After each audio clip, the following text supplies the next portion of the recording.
Okay, this is a quick video to show you how valves work. There are two different brands or two different types of valves we use. This one is the most common, where it has a raised arrow and it says closed on the valve. The way that these work, whether they're manual valves like you see here, or they're automated valves, which you see behind me, they work exactly the same way.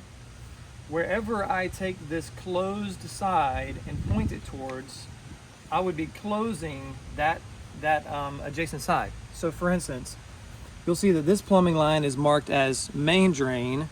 So if I were to take the closed and completely line it up over the main drain line, I have completely closed the suction on that line. It's completely closed.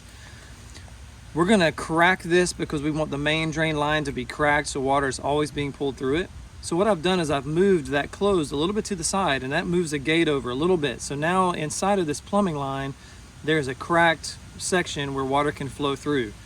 On the opposite side, the skimmer is wide open because that gate again is over here inside. So that's wide open in this configuration. If I wanted to close the skimmer, I would take the closed and I'd go all the way over and close it fully.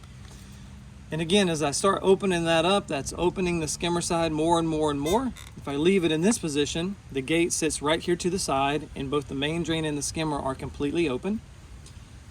Let me put it back where we're going to want to leave it, where the main drain's cracked and the skimmer's wide open.